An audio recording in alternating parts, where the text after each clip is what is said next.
Então, iniciamos em nome do Pai, do Filho e do Espírito Santo. Amém. Amém. Inspirai, Senhor, as nossas ações para que em vós comece e para vós termine tudo aquilo que fizermos. Por Cristo nosso Senhor. Amém. Amém. Vinde, Espírito Santo, enchei os Enchei os corações corações dos vossos fiéis e e acendei acendei neles do vosso amor. Enviai o vosso Espírito e tudo será criado e renovareis a face da terra. Oremos, ó Deus, que instruíste os corações de vossos fiéis com as luzes do Espírito Santo, fazei que apreciemos corretamente todas as coisas, segundo o mesmo Espírito, e gozemos sempre da sua consolação. Por Cristo, Senhor nosso. Amém. Peçamos também a Maria, que ela esteja conosco nessa noite, nos inspirando. Ave Maria, cheia de graça, o Senhor é convosco. Bendita sois vós entre as mulheres, e bendito é o fruto do vosso ventre, Jesus. Santa Maria, Mãe de Deus, rogai por nós, pecadores, agora e na hora de nossa morte. Amém. Pedindo também ao nosso Santo Anjo da Guarda, que seja conosco. Santo Anjo do Senhor, Deus nos guarda. Se a ti me confiou piedade divina, sempre rege, guarde, ilumine. Amém. Seremos unidos em nome do Pai, do Filho e do Espírito Santo. Amém. Boa noite a todos aqueles que estão entrando, estão participando conosco dessa formação, essa segunda que nós estamos fazendo. Hoje o tema proposto é o Diretório dos Sacramentos, importante documento da nossa diocese. Eu passo agora a palavra ao nosso amigo, nosso irmão de fé, Rogério Araújo, que será conosco hoje, partilhando desse conhecimento. Rogério, a palavra está com você agora. Agora eu fico aqui como ouvinte, acompanhando aqui. Seja bem-vindo. Obrigado, Adilson. Obrigado novamente, Dona Lourdes, Padre Joaquim, Diácono Gilberto. Grande abraço a todos que estão nos acompanhando online. Agradeço de coração por estarem conosco, né, rezando junto, aprendendo junto com a gente, né? Assim como eu falei na semana passada, eu não sou o formador de catequista, eu estou sendo formado junto com vocês, né? Então, hoje o tema é um tema muito importante para nós, porque é o magistério da Igreja nos informando de como é que nós devemos nos portar com relação aos sacramentos. E esse diretório da nossa igreja, ele fala especificamente do batismo, da confirmação, da Eucaristia e do sacramento do matrimônio. É importante a gente conhecer o que a igreja nos ensina, para que a gente não comece a fazer a liturgia conforme o nosso gosto, né? Ao gosto do freguês. Não é assim, né? A nossa liturgia é o que a gente tem de mais sagrado, né? É o que Jesus deixou para nós. Jesus formou a igreja, nos deixou a igreja, confiou a igreja aos apóstolos, e ela perdura até os nossos dias e vai existir até o fim dos tempos.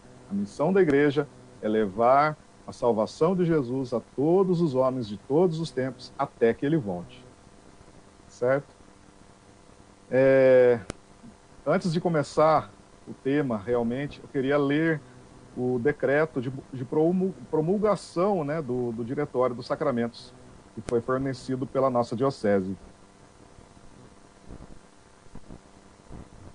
Aos que este nosso decreto virem, saudação, paz e bênção no Senhor. A todo o clero, religiosos, religiosas, agentes de pastoral, movimentos e fiéis em geral. Salvação das almas é a lei suprema da Igreja. A salvação das almas, em princípio, acontece através da mediação da Igreja, conforme determinação do próprio Cristo. E esta Igreja, ainda enquanto profundo desejo do Cristo, deve se evidenciar através de sua nota característica, a unidade. Para tanto, foi a oração de Cristo ao Pai e sua recomendação para nós, para que todos sejam um, como tu, ó Pai, o és em mim e eu em ti, e também eles sejam um em nós, para que o mundo creia que tu me enviaste. A unidade da igreja, embora seja fruto da ação do Espírito Santo, contudo, requer a nossa colaboração, com ações concretas e amparadas por instrumentos adequados. A partir desta consciência e da realidade pastoral que vivemos, aflorou-se o desejo de um diretório que apoiasse a construção de uma progressiva unidade. Encontros de oração e reflexão sucederam-se, reuniões de estudo e análise da realidade efetivaram-se em diversas instâncias colegiadas da Diocese. Constatamos muita dedicação e generosidade por parte de tantos colaboradores. Hoje, não obstante suas limitações e suscetível de aperfeiçoamento, temos em mãos para ser promulgado este diretório, que consideramos oportuno para a vida e ministério da Igreja. Sendo de nossa competência e dever o cuidado da unidade da Igreja, com grande satisfação e com o coração agradecido a Deus e também a tantos colaboradores que atenderam às nossas necessidades e ofereceram este significativo instrumento para a vida da nossa diocese. Promulgamos por este decreto o presente diretório dos sacramentos de iniciação cristã e matrimônio para toda a diocese. Esse diretório terá validade a partir do dia 1º de janeiro de 2020. Então, ele está valendo desde 1º de janeiro de 2020. Solenidade de Santa Mãe de Deus, Maria.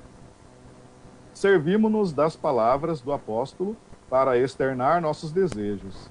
Que vocês continuem firmes no mesmo espírito, lutando de comum acordo com o coração unânime pela fé do Evangelho. E façam todos os esforços para manterem a unidade do espírito no vínculo da paz. Rogamos ao bom Deus, pela intercessão da Virgem Mãe da Igreja e de São Francisco das Chagas, nosso padroeiro, sua luz e suas graças, para que, conhecendo a sua vontade, nós lhes sejamos fiéis. A todos integrantes desta nossa igreja particular, junto com a nossa saudação e bênçãos, também nossa recomendação de fiel atenção às normas estabelecidas, para que possamos cumprir corretamente a nossa missão. Dado e passado na Cúria Diocesana de Taubaté, aos 4 de outubro de 2019, solenidade de São Francisco das Chagas, padroeiro diocesano. Dom Wilson Luiz Angotti Filho, que é o bispo diocesano de Taubaté, nosso bispo, e o Monsenhor Irineu Batista da Silva, chanceler do bispado. O diretório é o caminho que a gente deve seguir para que a gente celebre bem a nossa liturgia. Como eu falei, a liturgia da nossa igreja é o que nós temos de mais sagrado. É por meio da liturgia que nós recebemos Jesus sacramentado, o pão que salva a nossa vida, né? Falamos um pouco, então, dando início, vamos falar um pouco sobre o sacramento do batismo, né? O nosso primeiro sacramento, aquele que abre as portas da igreja para que nós entremos. Por meio do batismo, nós nos tornamos filhos de Deus. Por meio do batismo, nós passamos a fazer parte do corpo de Cristo, que é a igreja. Para os cristãos, o batismo é o primeiro dos sacramentos, pois é o ponto de partida para a vida em Cristo. A fórmula da administração do batismo, eu te batizo em nome do Pai, do Filho e do Espírito Santo, é trinitária e fundamentada na Sagrada Escritura, conforme podemos ver em Mateus 28, versículo 19. O sacramento do batismo é um ato de inserção no mistério trinitário e na comunhão da igreja. A palavra batismo vem do grego batizen, que significa imergir, mergulhar. A pessoa é mergulhada no mistério da morte e da ressurreição de Cristo. É mergulhada, ou seja, inserida na vida cristã. O batismo é a inserção no mistério pascal. Páscoa significa passagem de Cristo da morte para a plenitude, da plenitude da vida como ressuscitado. É passagem prefigurada na Páscoa judaica e recorda a libertação do povo hebreu que passa da escravidão do Egito à liberdade na terra prometida. Pelo batismo, passamos da escravidão do pecado a liberdade de filhos de Deus, da morte do pecado à vida de comunhão com Deus, em sua graça, para sermos por ele herdeiros da vida eterna. Quando o batizado é integrado a Cristo, participando de sua morte e ressurreição, o Pai volta o olhar para ele e lhe diz como ao próprio Jesus: Tu és meu filho, eu hoje te gerei. Que bonito, né? Quando a gente é batizado, a gente ouve do céu a voz de Deus falando assim: Tu és meu filho, eu hoje te gerei. O batismo introduz a pessoa numa existência nova e ela é marcada por um caráter indelével de pertença a Deus. Nada mais vai apagar a nossa condição de batizados. Nada vai apagar. Nada. Mesmo que a gente caia nos piores pecados, a gente continua batizado, a gente não perde o batismo. Mesmo que infelizmente, as pessoas morram em pecado grave e vão para o inferno, elas vão para o inferno batizadas. Que tristeza, né? O batismo não é apagado. O batismo não é apagado. É indelével. Pelo batismo, o fiel torna-se membro do corpo de Cristo, sendo integrado à igreja.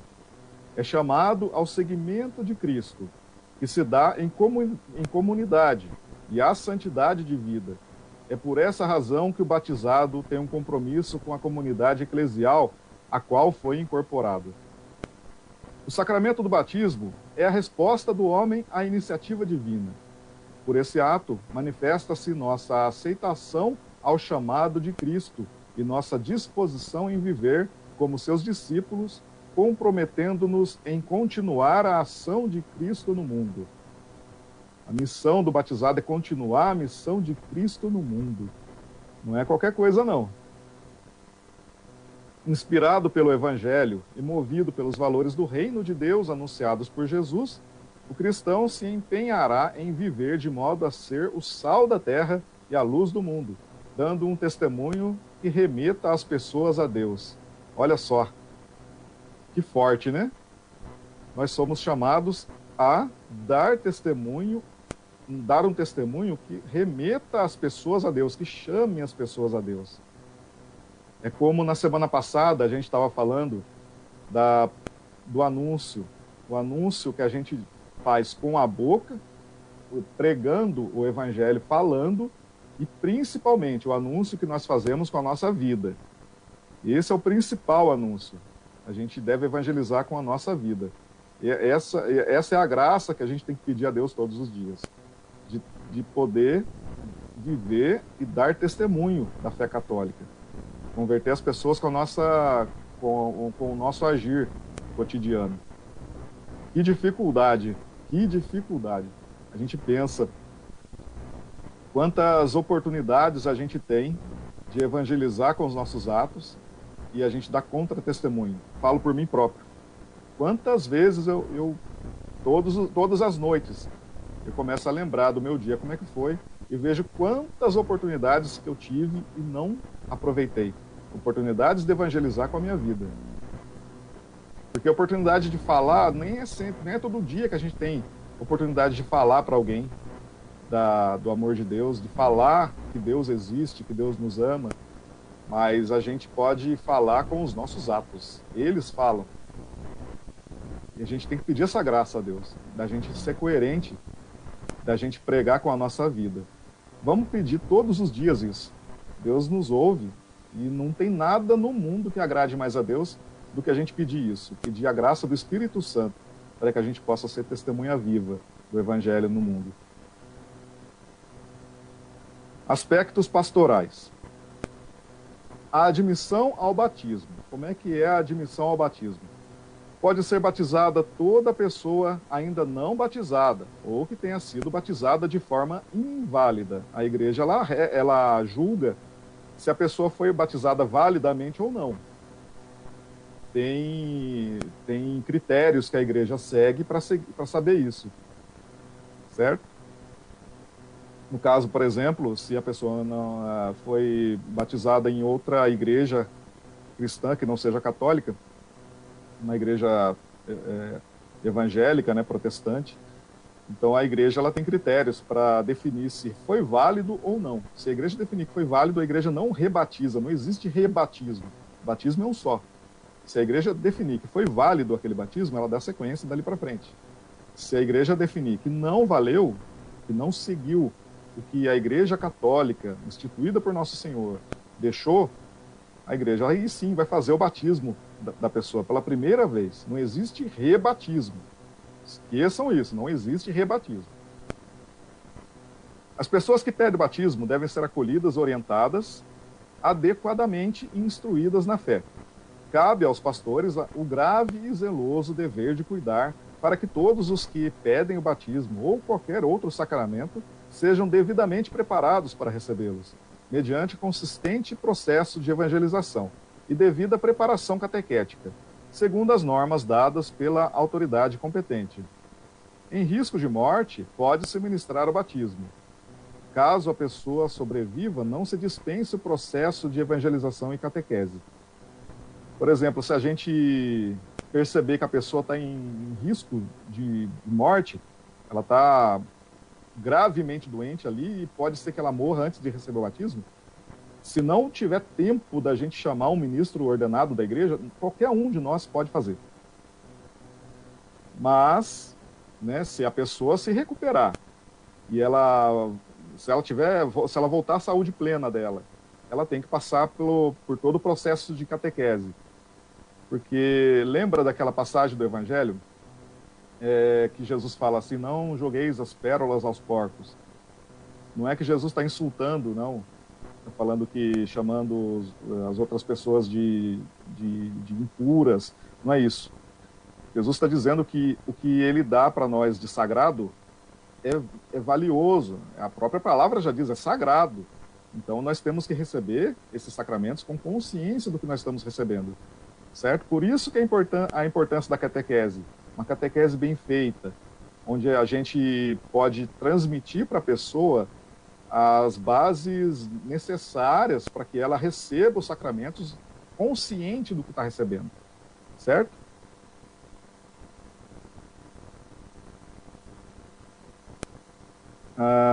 O batismo não poderá ser conferido novamente caso a pessoa já tenha sido batizada em outra igreja cristã. Como eu falei agora há pouco, né? Cuja validade do ato seja reconhecida pela Igreja Católica. Em caso de dúvida, seja o sacramento conferido sob condição, depois de adequada formação cristã católica. Se a pessoa não tiver certeza de se foi batizada, não tiver registro nenhum, não tiver histórico nenhum, ou se ela não sabe da igreja que ela participava antes de ser católica, como que era feito o batismo, não tem nada. Vamos dizer que ela não tem histórico, não sabe como é que era, ou não sabe nem se foi batizada. A igreja pode fazer um batismo sob condição. Que como assim, o ministro ele diz assim, se não foi batizado, eu te batizo agora. Né? Basicamente é isso. Batismo de jovens e adultos. Aos adultos, considerem-se aqui aqueles que já tenham mais de 18 anos. Só se conferirá o batismo com a devida preparação, que em nossa diocese acontece ao menos pelo período de 2 anos completos. Ordinariamente, aos adultos, os sacramentos da iniciação cristã são ministrados pelo bispo, na vigília pascal. Outros sacerdotes poderão fazê-lo mediante autorização expressa do bispo. Adolescentes e jovens que ainda não tenham recebido o batismo percorrem a preparação regular. Comunique-se ao bispo diocesano o caso daqueles que já tiverem atingido a idade de 15 anos, comum para a crisma, a fim de serem por ele mesmo batizados e crismados, se assim ele julgar conveniente. Batismo de crianças. A Igreja sempre teve a prática de batizar crianças e adultos. O batismo de crianças é considerado prática pastoral dos apóstolos. Paulo batiza uma família inteira. A gente acha essa passagem lá em 1ª Carta aos Coríntios, capítulo 1, versículo 16. Nos Atos dos Apóstolos,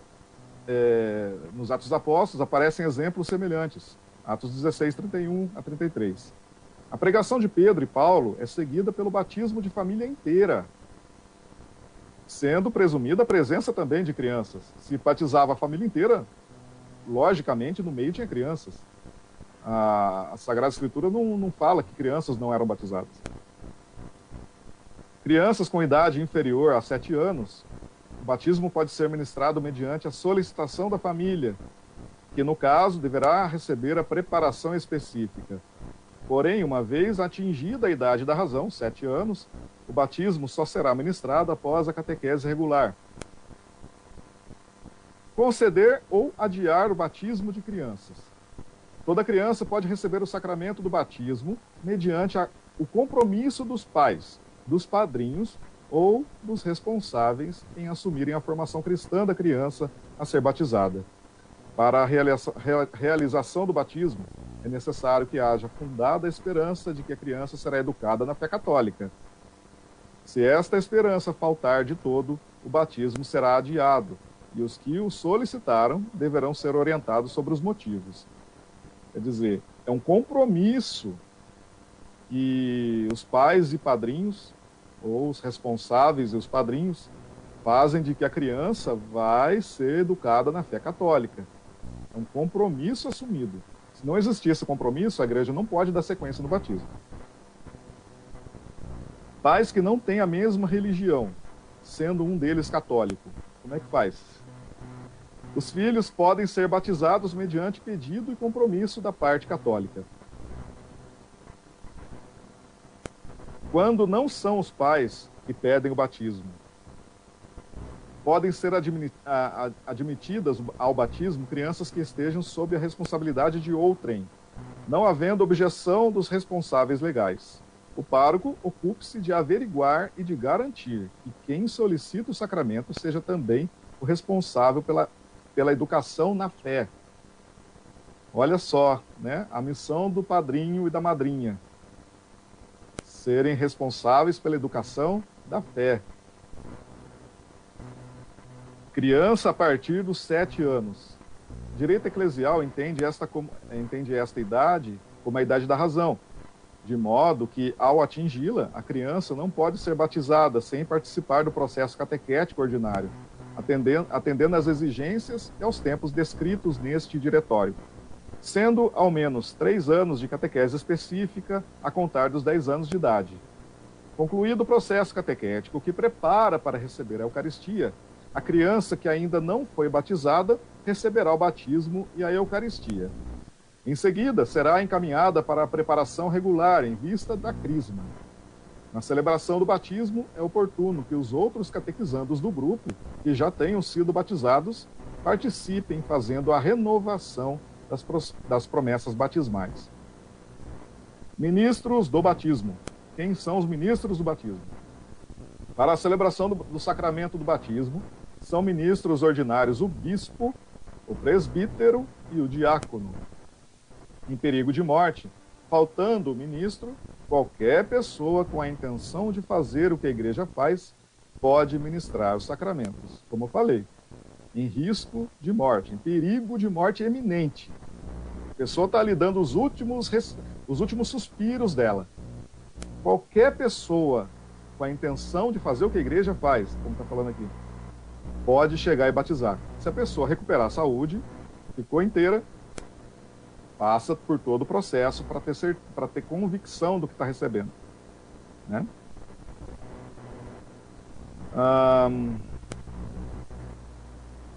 Batismo em situações especiais ou em risco de morte. Em situações especiais, como doenças graves, perigo de morte da criança, o batismo deve ser realizado o quanto antes. Quando há risco de morte, faltando o ministro, qualquer pessoa com a intenção de fazer o que a igreja faz pode ministrar o batismo, utilizando água e dizendo: eu te batizo em nome do Pai, do Filho e do Espírito Santo. O fato seja prontamente comunicado ao pároco, para que seja registrado no livro de batizados da paróquia. Caso a criança supere o perigo e sobreviva, os pais devem levá-la ao pároco para os ritos complementares. Batismo e crisma de adultos em perigo de morte. O adulto que se encontra em perigo de morte pode ser batizado desde que possua algum conhecimento das principais verdades da fé e que tenha, de algum modo, manifestado a sua intenção de receber o batismo. prometendo guardar os mandamentos da religião cristã. Tá vendo? Olha que importante. Presta atenção nisso aqui. No caso de adultos em perigo de morte, desde que possua algum conhecimento das principais verdades de fé e que tenha, de algum modo, manifestado a sua intenção de receber o batismo. A pessoa está inconsciente, a pessoa sempre foi ateu declarado. Não tem como a gente batizar uma pessoa que não quer ser batizada. Ela já é adulta, ela tem noção do que quer. A vida inteira ela não quis. E ela está inconsciente, daí a gente não pode. Nesse caso, não tem como. Certo? Só se a pessoa realmente tiver condições de falar e pedir. Eu quero, aceitar. Se a pessoa aceitar, a gente pode fazer. Certo? Não é por imposição. Certo? Então, que ela tenha, de algum modo, manifestado a sua intenção de receber o batismo, prometendo guardar os mandamentos da religião cristã. Fora esse caso específico, o batismo de adultos deve seguir as normas para a iniciação à vida cristã, presentes nos números 83 a 87 desse diretório. Uma coisa que eu esqueci de falar, esse diretório dos sacramentos, fornecido pela nossa diocese, ele é totalmente tirado do Código de Direito Canônico. São as normas da nossa igreja, de como nós devemos viver a nossa fé, como devem ser ministrados os sacramentos, celebrada a liturgia. São as normas da nossa igreja. Então esse diretório da nossa diocese foi totalmente tirado do Código de Direito Canônico, certo? Esqueci de falar isso. Então não é da cabeça do nosso bispo, não é da cabeça, né, de ninguém da nossa diocese. Isso aqui é norma, é magistério da igreja, certo? Os padrinhos. O tema complicado, vamos ler agora. Os padrinhos. Devem os padrinhos, como também a comunidade, serem orientados sobre o compromisso de acompanhar e de auxiliar a vivência cristã de quem recebeu o batismo. Desse, quanto possível, batizando um padrinho ou uma madrinha, cuja missão é, conjuntamente com os pais ou, na falta deles, apresentá-lo ao batismo e assisti-lo no processo de educação e vivência na fé. Admite-se um só padrinho ou uma só madrinha, ou então um padrinho e uma madrinha. Condições, agora que vem, condições para que alguém seja admitido como padrinho. Seja designado pelo batizando, por seus pais ou por quem lhes faz às vezes ou na falta deles, pelo próprio pároco ou ministro, e tenha a aptidão e intenção de cumprir esse encargo. Tenha completado 16 anos de idade, a não ser que outra idade tenha sido determinada pelo bispo diocesano, ou pareça ao pároco ou ao ministro que se deva admitir uma exceção por justa causa. Seja católico. Depois eu vou comentar. Vamos ler tudo isso aqui, depois eu vou comentar. Terceiro aqui, ó. Seja católico. Já tenha recebido o Santíssimo Sacramento da Eucaristia e a Crisma. E leve uma vida de acordo com a fé e o encargo que vai assumir. Não tenha sido atingido por nenhuma pena canônica, legitimamente irrogada ou declarada. Não seja pai ou mãe do batizando. O pai e a mãe não podem ser padrinhos e madrinhas da própria criança que está sendo batizada, certo? Do próprio filho. Não pode. O pai e a mãe já têm a sua missão de pai e mãe. E o padrinho e a madrinha vão auxiliar o pai e a mãe dessa criança a viver, a transmitir a fé para essa criança, a ajudar essa criança a caminhar na sua vida de fé católica. Por que eu disse que eu queria comentar? Porque acontece muito das pessoas procurarem padrinho e madrinha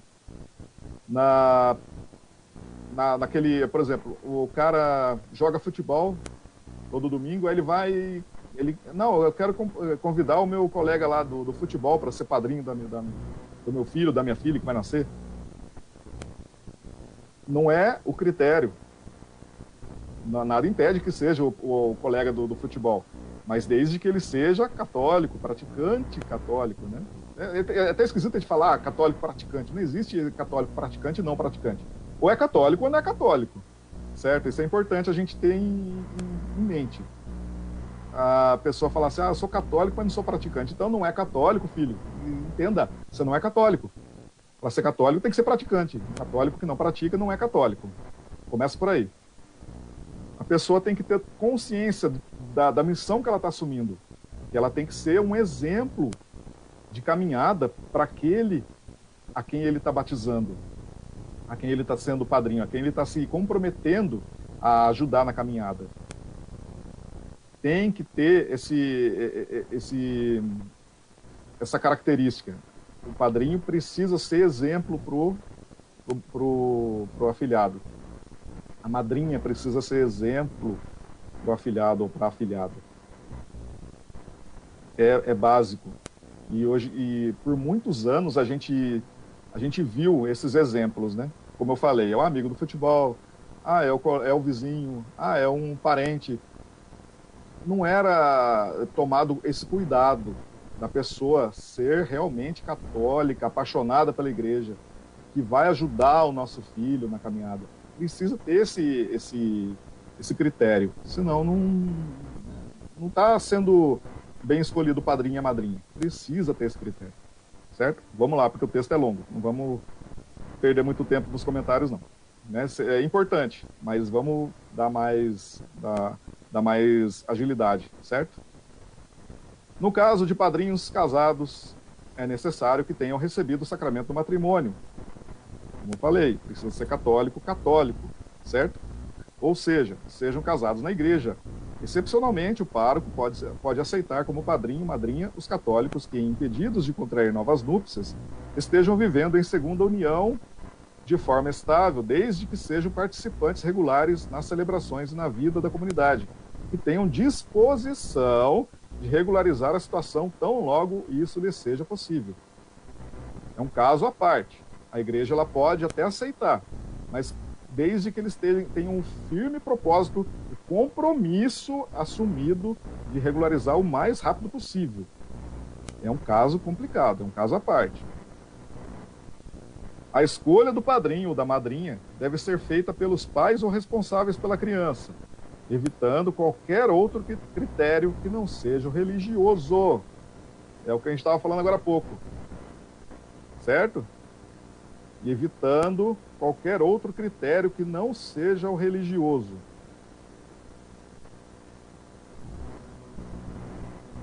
É necessário que sejam apresentados na secretaria paroquial os documentos que comprovem o que é exigido para o batismo. No entanto, quanto à comprovação da crisma daqueles que servirão de padrinhos, dada a dificuldade e, em alguns casos, a impossibilidade de se encontrar tal documento, será suficiente a declaração de uma testemunha idônea ou o juramento do próprio interessado, caso esse tenha recebido o sacramento em idade adulta, perante o ministro ordenado. Pessoa batizada que pertence a uma comunidade eclesial não católica só seja admitida junto com o padrinho católico na condição de testemunha do batismo.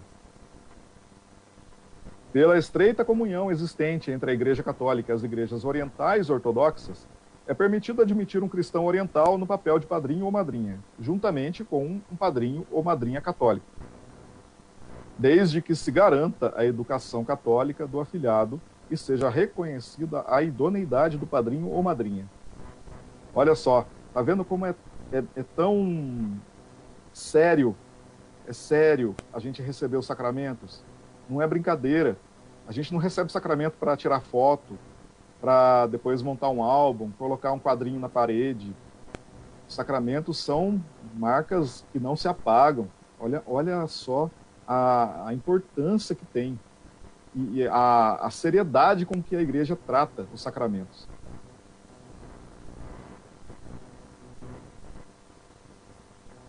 Inscrição para a preparação de pais e padrinhos.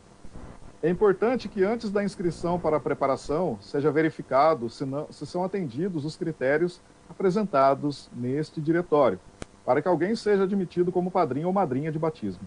Cuide-se para que as inscrições sejam realizadas com antecedência na secretaria paroquial. A preparação poderá ser feita preferencialmente antes do nascimento da criança. Isso poderá ser incentivado. A preparação pode ser feita em qualquer paróquia, mas preferencialmente seja na paróquia de participação dos pais ou dos padrinhos. Quanto à validade e à entrega do comprovante da preparação. Os pais e os padrinhos que fizerem a preparação para o batismo devem receber o comprovante, que deve ser assinado pelo pároco e ter o carimbo da paróquia e que terá validade de 3 anos. Observação: não seja fornecido comprovante de participação a quem eventualmente tenha participado da preparação, mas não reúna as condições exigidas para ser padrinho ou madrinha. Quando o comprovante for dado aos pais, quando o comprovante for dado a pais que não atendam os requisitos para serem padrinhos, que conste o seguinte: válido apenas para batizar os próprios filhos. Quer dizer, não pode ser padrinho de ninguém. Ele pode só entregar o filho ou a filha para ser batizado, mas ele próprio não tem condições de assumir essa responsabilidade. Não pode ser padrinho e ela não pode ser madrinha, certo? A preparação dos pais e padrinhos. A preparação sempre observe o que a diocese estabelece nesse sentido. Seja sempre ocasião para a evangelização. Olha que legal, olha que legal. Seja sempre ocasião para a evangelização e animação da vida cristã. Aqueles cursinhos de batismo que muita gente acha chato, eu vou lá, vou ficar sentado lá, não sei quantas horas lá ouvindo alguém falar. Principalmente aqueles que não frequentam a igreja, ou que não frequentam da forma correta a igreja e os sacramentos, são os que mais reclamam. Esse momento é um momento muito bom, muito oportuno para evangelizar, para lembrar a pessoa da importância do batismo, da beleza que é ser católico. É importante, é um momento importante, que dá para ser aproveitado. Certo?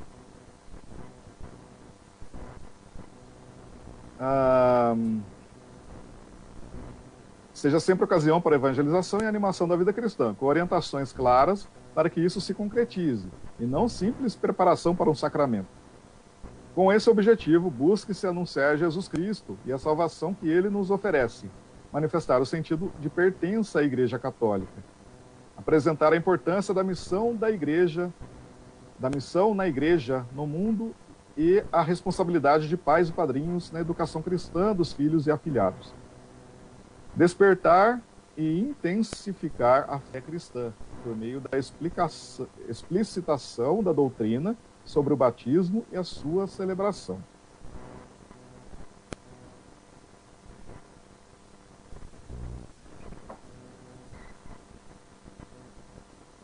Com o mesmo intuito, seja proposto como compromisso semanal da família a leitura orante da Palavra de Deus, e para isso seja entregue material explicativo e dadas orientações. Os encontros de preparação sejam realizados em dias distintos daquele em que será realizada a celebração do batismo. Metodologicamente, poderão ser realizados de modo comunitário ou na casa da família. A metodologia promova a interatividade de forma a evitar a passividade decorrente da mera exposição de conteúdos teóricos. Haja momento de oração, com anúncio da palavra de Deus, canto ou salmo, favorecendo a dimensão espiritual. Quer dizer, permitir que eles participem. Não só a gente falar, mas permitir que eles participem. Presença do padre e membros da pastoral do batismo. A equipe deverá ser composta por pessoas bem preparadas em relação aos temas a serem abordados e que tenham facilidade de comunicação. A presença e a palavra orientadora do padre são indispensáveis, dado que este tem como compromisso primordial de seu ministério a missão de evangelizar, e para isso deve aproveitar todas as oportunidades. Para o padre também, tá vendo? É uma oportunidade dele se aproximar do seu rebanho, de levar a palavra de Deus, de chamar aqueles que estão vivendo a fé ainda meio morna, meio mais para lá que para cá, chamar a pessoa de volta para participar da comunidade, né? É importante.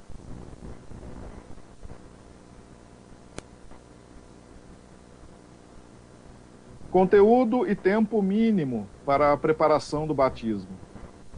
Dedique-se especial atenção em vista à formação cristã e à recepção consciente dos sacramentos.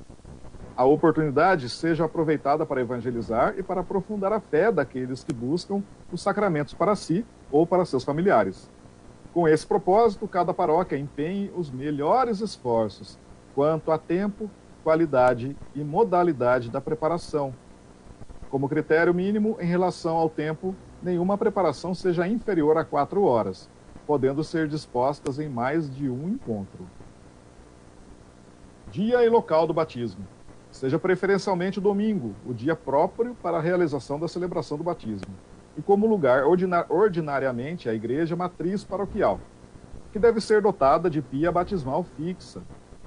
Em nossa diocese é raro, mas em áreas rurais, onde as distâncias entre as comunidades e a matriz se apresentem como um empecilho para a realização do sacramento, a autoridade diocesana poderá autorizar outras igrejas para a realização de batismo.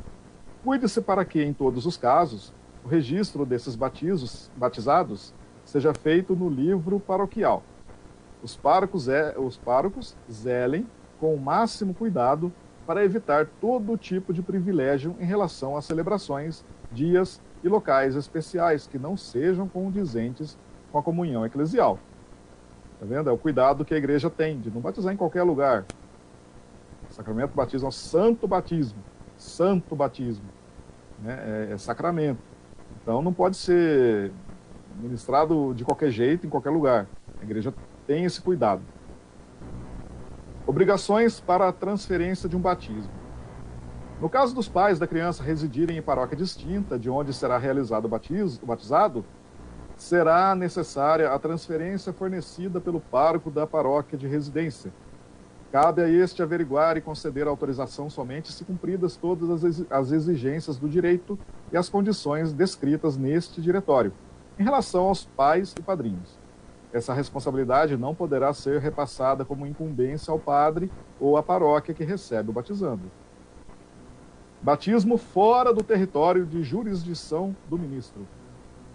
Exceto em caso de real necessidade, a ninguém é lícito, sem a devida licença, batizar em território alheio, nem mesmo os seus próprios paroquianos. Quando é proibido celebrar o batismo?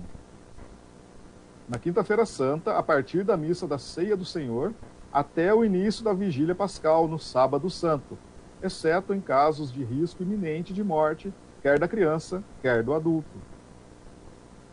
Registro do batismo. Sob a responsabilidade do pároco, os batizados sejam criteriosa e adequadamente registrados no apropriado livro da paróquia em que o sacramento foi administrado.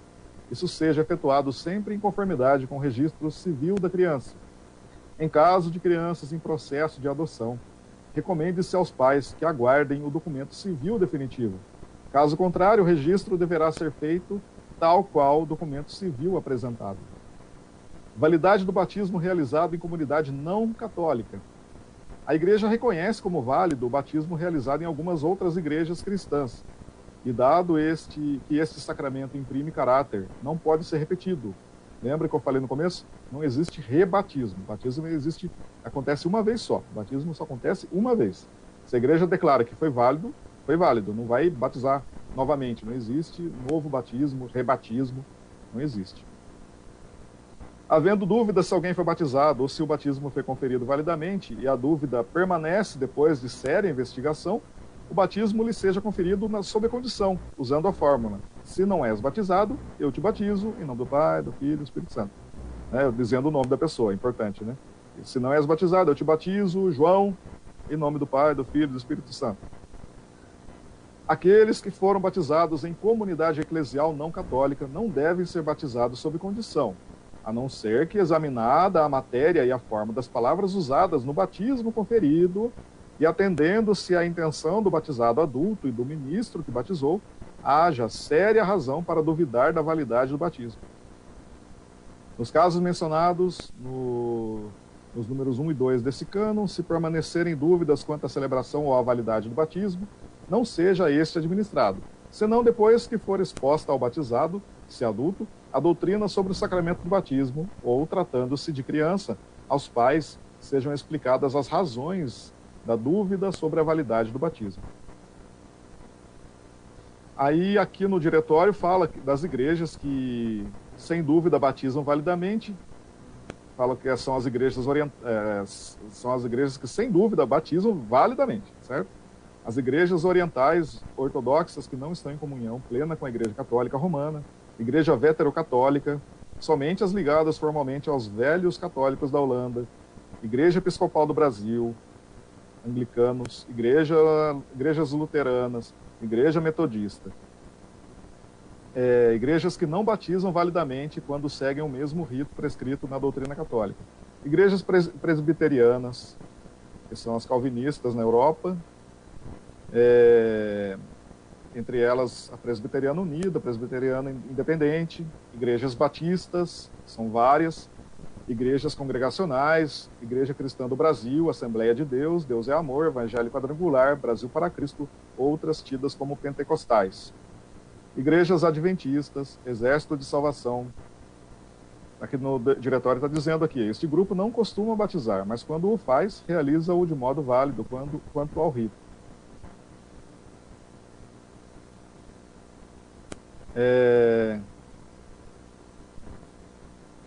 Igrejas de cujo batismo se pode prudentemente duvidar, e por essa razão requer-se como norma geral a administração de um novo batismo, sob condição.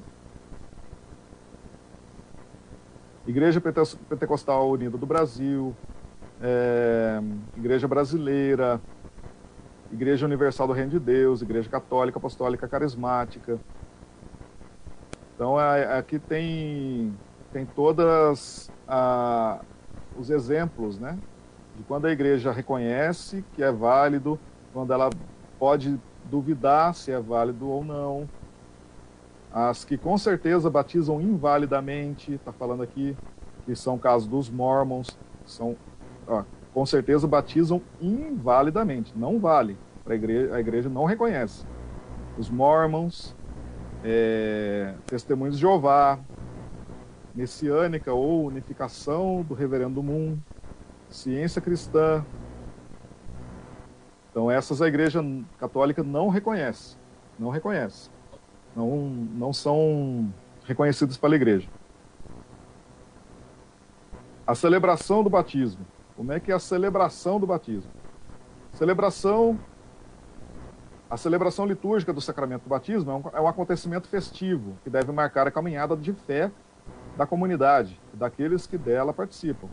O batismo é uma ação singular realizada em comunidade. A dimensão litúrgica desse sacramento expressa todo o compromisso que devemos ter em educar para a fé. Todavia, continuar com critérios e práticas do mais fácil ou do mais rápido é arriscar pôr vinho novo em odres velhos. Para que a celebração transcorra com o devido decoro litúrgico, recomenda-se que haja nas paróquias equipes de celebração com leitores, salmista e grupos de cantos. A estrutura básica da celebração do sacramento do batismo é constituída pela acolhida, liturgia da palavra, liturgia sacramental, ritos complementares e ritos finais. Na acolhida, as famílias vão chegando e se reunindo na porta da igreja, de modo que o presidente da celebração os acolhe e os cumprimente, manifestando a alegria pelo momento a ser celebrado. Segue-se a saudação, a apresentação das crianças, a formalização do pedido do batismo, sinal da cruz, procissão de entrada e oração. Na liturgia da palavra, as atenções de todos se voltam para a mesa da palavra, previamente preparada, da qual são proclamados de modo claro, calmo e comunicativo os textos bíblicos. Recomenda-se uma leitura, um salmo e um evangelho. Segue-se a oração dos fiéis e a invocação dos santos. Conclui-se a liturgia da palavra com a oração de libertação e a unção pré-batismal, aplicando-se no peito da criança o óleo dos catecúmenos. Na liturgia sacramental, são elementos constitutivos: a oração sobre a água, as promessas batismais e o batismo. O batismo é realizado de maneira mais significativa pela tríplice imersão na água batismal, mas desde a antiguidade ele pode também ser conferido derramando-se por 3 vezes água sobre a cabeça do candidato, pronunciando as seguintes palavras: eu te batizo, fulano, né, que é João, José, eu te batizo em nome do Pai, do Filho e do Espírito Santo. Ritos complementares. 3 ritos complementares compõem a celebração do batismo: a unção com o óleo do crisma, a recepção das vestes brancas e a vela batismal, acesa no círio pascal. A unção com o óleo do crisma recorda que todo batizado é configurado a Cristo, sendo com ele ungido sacerdote, profeta e rei pastor. A veste branca simboliza a pureza da vida cristã a ser mantida, como veste nupcial até o encontro com o Senhor. É preciso revestir-se do homem novo, conforme está em Efésios 4:24. A vela, por sua vez, lembra a luz do ressuscitado. O cristão deve viver iluminado pela luz de Cristo e refletir essa luz no mundo. Nos ritos finais, reza-se o Pai Nosso, procede-se a bênção aos pais, aos padrinhos e a todos que participaram da celebração. Por fim, quem preside despede a assembleia com palavras espontâneas. Onde for costume, finalizada a celebração, pode realizar-se a consagração, como ato de devoção a Nossa Senhora, confiando a sua proteção à vida e à fé das crianças. O ato devocional não seja incorporado ao rito batismal. Os pais, os padrinhos, podem realizá-lo espontaneamente. Esse ato também pode ser feito em outra ocasião, num domingo do mês de maio, numa festa de Maria, e não exclusivamente na celebração do batismo. Prestem atenção agora. Prestem atenção. Caso delicado. Caso bem delicado. Complicado. Casos especiais. Registro de batismo de crianças, filhas ou adotadas por pessoas em união homossexual. A 54ª Assembleia Geral da CNBB, Aparecida, de 6 a 15 de abril de 2016, considerou a questão.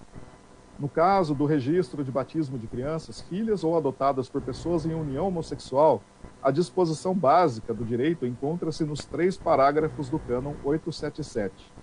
Na inscrição, constará não só o nome do adotante, mas também o dos pais naturais, sempre que assim conste no registro civil. O registro civil será base e critério para o registro do batismo. Que caso complicado, né? Que a gente vê nesses nossos tempos que nós estamos vivendo. A criança, ela não tem culpa daquela situação. Por que eu estou dizendo que ela não tem culpa? Porque a gente tem que deixar bem claro hoje em dia para que não haja dúvida.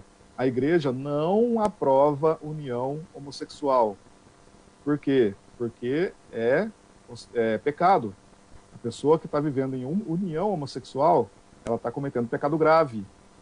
Assim como se um casal heterossexual, um rapaz e uma moça, estiverem vivendo juntos como casados, é pecado grave. Da mesma forma, um homem com homem, uma mulher com mulher, vivendo juntos é caso de pecado grave. A igreja não aprova, certo? Então isso é para ficar bem claro. Numa situação dessa, não é que a igreja está aprovando a situação de união entre pessoas do mesmo sexo. A igreja, no caso aqui, ela está pensando no bem espiritual, na salvação da alma da criança, certo? Da criança que não tem culpa daquilo, certo? Então, peço desculpas, né, da forma que às vezes eu possa explicar, mas não é discriminação,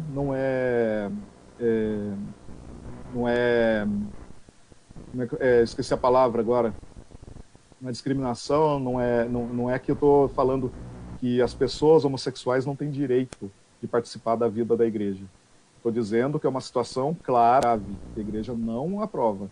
Só a gente consultar o catecismo da Igreja Católica quanto a essa questão, que está bem claro no catecismo e não deixa sombra de dúvida, certo? Então, nesse caso aqui, a igreja pensa no bem espiritual da criança, certo? E, claro, os padrinhos vão ter que ser responsáveis pela caminhada católica daquela criança, certo? Os padrinhos vão ter que ser responsáveis e eles assumirem o cuidado da caminhada espiritual daquela criança, certo?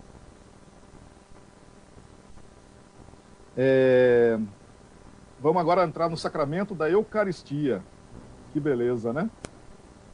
Tesouro da nossa fé, a Eucaristia. Tudo que a gente tem de mais sagrado, tudo que a gente tem de mais importante na nossa liturgia. É a Eucaristia. De todos os sacramentos, a Eucaristia é o principal, porque é o próprio Deus se fazendo o sacramento, é o próprio Deus vindo em nossa história, como nas espécies de pão e vinho, para ser nosso alimento espiritual. Não é pão, não é vinho. Depois da consagração, não existe mais pão, não existe mais vinho. É o corpo e o sangue de nosso Senhor Jesus Cristo, presente ali, por trás do véu do sacramento. Mas é Cristo vivo, presente. Fundamentação teológica. A Eucaristia é fonte e ápice de toda a vida cristã. Portanto, devemos entendê-la como princípio e fim de toda a ação pastoral, assim como origem e destino de toda a espiritualidade da Igreja. O Concílio Vaticano II diz que os fiéis incorporados à Igreja pelo batismo participam do sacrifício eucarístico, oferecem a Deus a vítima divina e a si mesmos com ela, alimentando-se do corpo de Cristo na Santa Assembleia e manifestando concretamente a unidade do povo de Deus.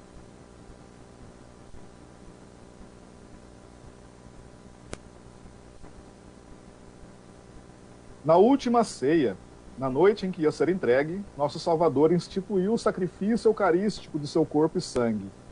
A celebração eucarística perpetua ao longo dos séculos o sacrifício da cruz. Esta celebração é o memorial da morte e da ressurreição do Senhor, e também o banquete pascal, em que o Cristo se entrega a nós em alimento, penhor do banquete eterno e da glória futura em seu reino. Olha só, só um comentário. A gente vê muitas vezes em filmes a viagem no tempo. Muitos filmes exploram isso, viagem no tempo.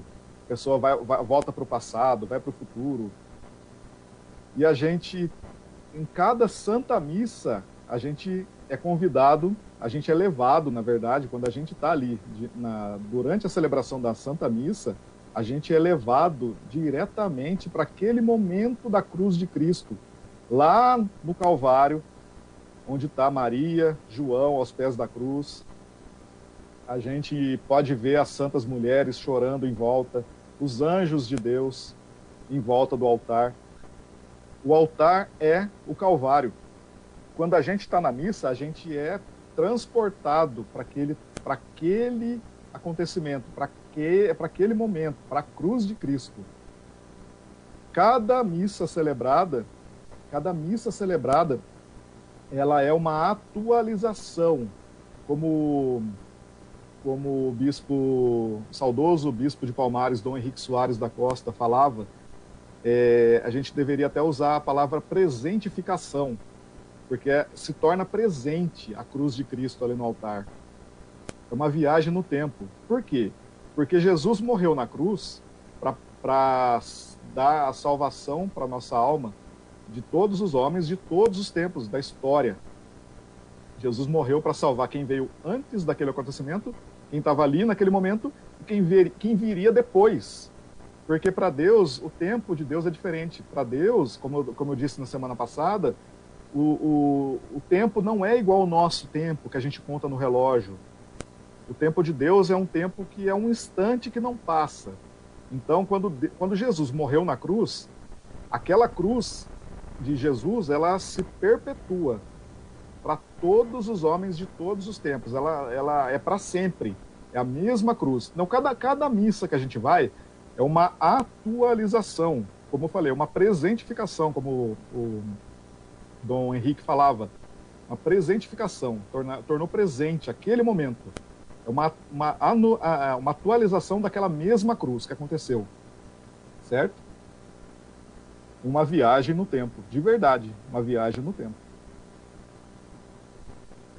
Jesus disse: eu sou o pão vivo descido do céu. Quem comer deste pão viverá eternamente. Quem come a minha carne e bebe meu sangue tem a vida eterna. Permanece em mim e eu nele.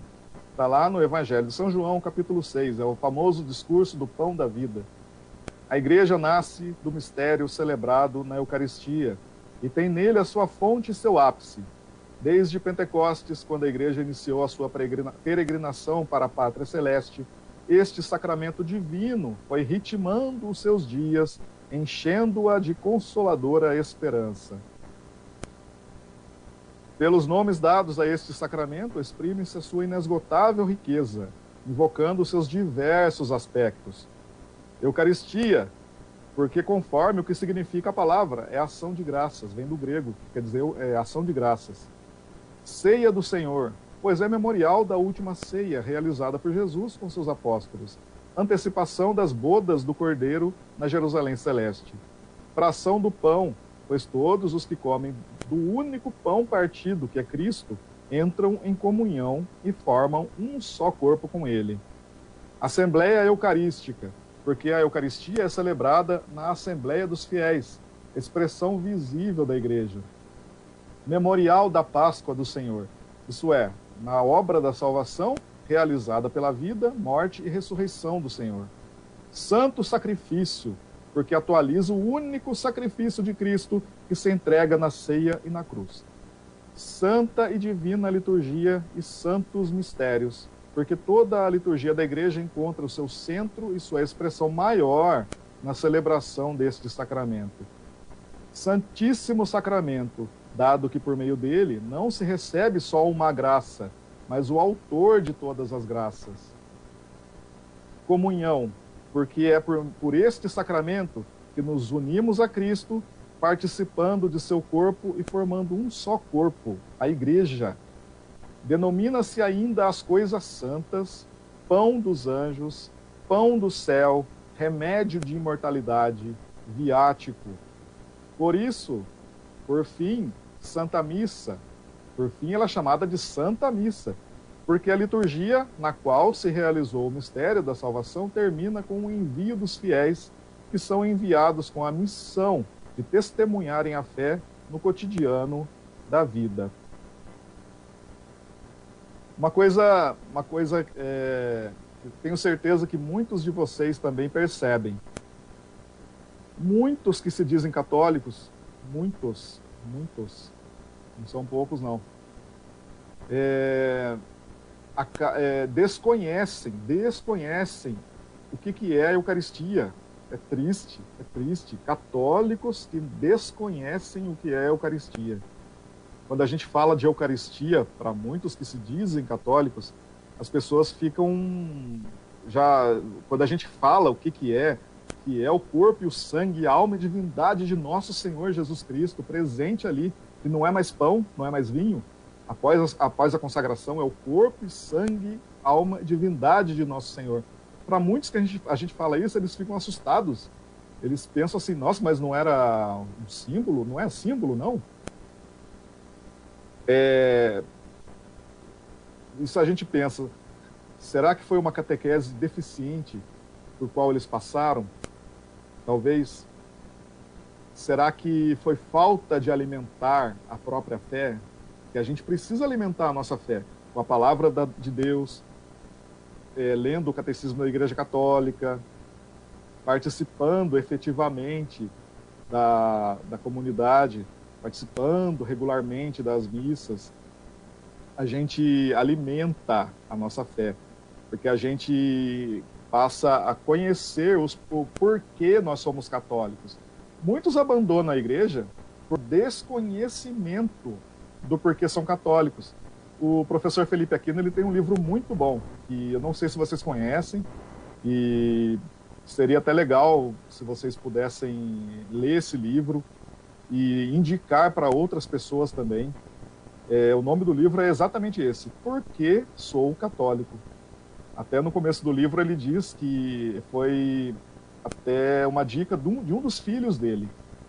E eles falavam assim, pai, o senhor escreveu livros de tudo quanto é tema da doutrina católica, mas o senhor nunca explicou por que o senhor é católico. Daí que surgiu o livro, Por que Sou Católico, do professor Felipe Aquino, editora Cleofas. Procurem. É muito bom o livro, muito bom. bom para alimentar a nossa fé, que estamos na caminhada, e muito oportuno para que a gente entregue para aqueles católicos que não estão vivendo bem a sua fé, por desconhecimento. Esses católicos que não conhecem a fé são presa fácil para qualquer outro tipo de doutrina. São presas fáceis para qualquer vento de doutrina que passe. Porque se a gente não tiver a fé bem enraizada na nossa doutrina, se a gente não conhecer bem a nossa doutrina, a gente abandona a igreja para ir para qualquer outra. Por quê? Porque daí a gente começa a ir pelo sentimento. Ah, eu fui ali naquela igreja evangélica que era do lado ali da minha casa e tinha uma música tão bonita tocando, tinha um grupo tão bonito tocando, me senti tão bem. E eu passei a ir lá. A pessoa pode até dizer isso. Eu já ouvi muitos casos assim, de pessoas que abandonaram a igreja porque se sentiram bem na outra. A gente não pode ir onde a gente só está se sentindo bem. A nossa fé católica, se a gente conhece ela a fundo, se a gente tem a base sólida, a fé dos apóstolos, a fé dos santos da igreja, a gente nunca abandona a igreja. Eu sempre costumo dizer nos encontros de catequese, quando eu vou, quando é comigo, costumo sempre dizer para que os catequizandos estudem a vida dos santos, pelo menos um. Se estudar a vida de um santo da igreja e se espelhar nele, se ler a vida dele e entender o porquê que ele era católico, a gente também tem a nossa fé mais fortalecida e a gente nunca vai abandonar a fé. Nunca vai abandonar a fé católica. A Sagrada Escritura diz, né, que virão muitos outros Cristos, muitos virão em meu nome dizendo sou eu, né, a palavra de Deus fala. Então a gente precisa estar preparado. Não é guerra religiosa, não é isso. É a gente ter a noção, a base sólida. Por que eu sou católico? Para a gente ter isso na ponta da língua. São Pedro, São Pedro ele fala na carta dele que a gente tem que estar sempre pronto para dar razão da nossa esperança. A gente precisa estar sempre pronto. Se alguém perguntar para a gente por que a gente é católico, isso está na ponta da língua. Precisa transbordar do nosso coração, certo? Isso fortalece a nossa fé e pode abrir os olhos de outras pessoas também. Ajudar outros católicos a também viverem melhor e também mostrar para aqueles que não são católicos que a Igreja Católica, a verdadeira Igreja Católica, o verdadeiro ensinamento da Igreja Católica é esse. Não aquilo que estão ouvindo às vezes, né? De pessoas que se dizem católicas, mas não vivem a fé. Então, muitas vezes eles se espelham nessas pessoas que vivem superstições, que se contaminam com outros tipos de doutrina ocultista, achando que aquilo ali é compatível com a fé católica. Não é. Então, a gente tem a oportunidade de mostrar essa riqueza para outras pessoas. Isso alimenta a nossa fé e pode também ajudar outras pessoas a compreenderem melhor. Certo? Finalmente, a Eucaristia é, por excelência, mistério da fé. É o resumo e a súmula dela. A fé da Igreja é essencialmente eucarística e alimenta-se de modo particular à mesa da Eucaristia. A fé e os sacramentos são dois aspectos complementares da vida eclesial, suscitada pelo anúncio da palavra de Deus. A fé é alimentada e cresce no encontro com a graça do Senhor ressuscitado, que se realiza nos sacramentos. A fé exprime-se no rito e este a revigora e fortifica. Por isso, o sacramento do altar está sempre no centro da vida eclesial.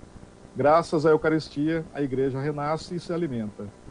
Quanto mais viva for a fé, não simplesmente a devoção eucarística do povo de Deus, tanto mais profunda será a sua participação na vida eclesial por meio de uma adesão convicta à missão que Cristo confiou aos seus discípulos.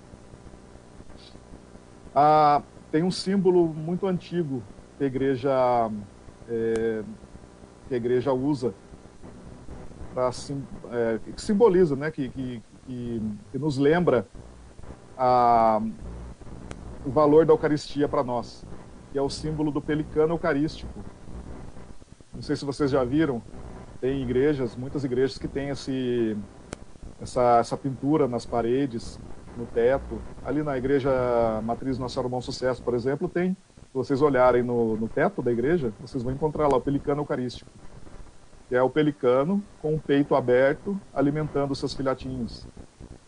Né? Que a igreja sempre usou esse símbolo, que é o pelicano, ele não tendo mais o que dar, ele dá a si próprio. Exatamente assim como Santo Agostinho dizia sobre a Eucaristia. Ele dizia assim, que Deus, sendo onipotente, não pôde dar mais. Deus, sendo onisciente, não soube dar mais. E Deus, sendo riquíssimo, não teve mais o que dar. Ele deu a si próprio. Então, esse símbolo do pelicano eucarístico representa isso.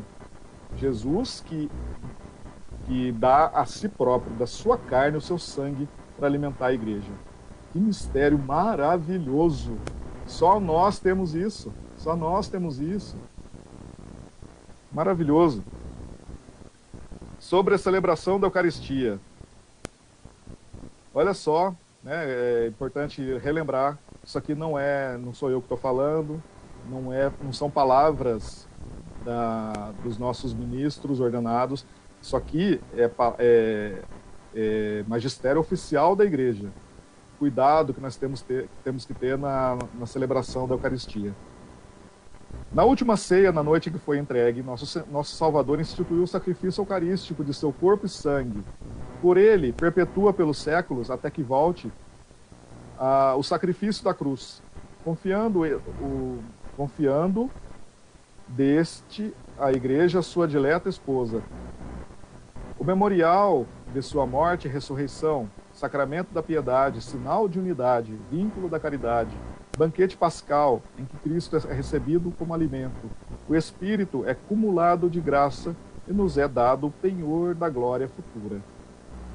A Eucaristia é fonte e ápice de toda a vida cristã, de modo que os demais sacramentos, assim como todos os mistérios eclesiásticos e tarefas apostólicas, se ligam à Sagrada Eucaristia e a ela se ordenam, pois a Santíssima Eucaristia contém todo o bem espiritual da Igreja, a saber, o próprio Cristo, nossa Páscoa. Vocês já perceberam que o ostensório, onde Jesus é exposto, ele tem o formato de um sol? Aquilo ali, a igreja, tem vários significados, tem vários o sentido daquilo ali é muito profundo. Falando basicamente, aquilo ali é para lembrar um sol mesmo, porque Jesus é o sol verdadeiro, aquele que ilumina o mundo, aquele que o mundo que andava nas trevas viu uma grande luz, o povo que andava na escuridão viu brilhar uma grande luz. Jesus é o sol verdadeiro que aquece as nossas almas. É Jesus que brilha para expulsar de nós as trevas, clarear o nosso caminho, nos dar a luz da vida que é Ele próprio. Como eu disse, Jesus não tinha mais o que dar, Ele deu Ele próprio. Que bonito, né? Então aquele formato do ostensório realmente é para lembrar o sol mesmo. E percebam que no nosso sistema solar, o que acontece? O Sol está no centro e todos os planetas giram em volta do Sol, certo? Na nossa vida de católico, é exatamente isso que precisa acontecer. Jesus Eucarístico no centro da nossa vida, no centro da nossa atenção. Jesus está ali, no trono, no centro. E nós moldando a nossa vida ao redor da Eucaristia. Olha que sentido bonito, né? A gente precisa moldar a nossa vida ao redor da Eucaristia, em função da Eucaristia. Por isso que quando o padre eleva a hóstia consagrada, ele sempre diz aquela palavra de São João Batista: eis o Cordeiro de Deus que tira o pecado do mundo. Esse é o sentido. Porque se a gente quer receber a Eucaristia dignamente é uma forma até estranha de falar, porque nós não somos dignos da Eucaristia. Mas se a gente quer receber a Eucaristia, se a gente quer receber a Eucaristia, a gente precisa romper com as situações de pecado que a gente está vivendo. É aí que Jesus exerce essa realidade na nossa vida, na vida do mundo. Eis o Cordeiro de Deus que tira o pecado do mundo. Porque se a gente quer receber Jesus, a gente precisa romper com o pecado, estar em estado de graça, confessados para poder receber Jesus na Eucaristia. Analisar a oportunidade de celebrar missa. As celebrações eucarísticas devem ser, assim, como o ponto culminante de todo o trabalho evangelizador da Igreja e de um caminho comunitário percorrido na fé. Seja esse critério observado, não se inserindo missa em todo tipo de evento. Considere-se a conveniência da celebração da palavra de acordo com as circunstâncias.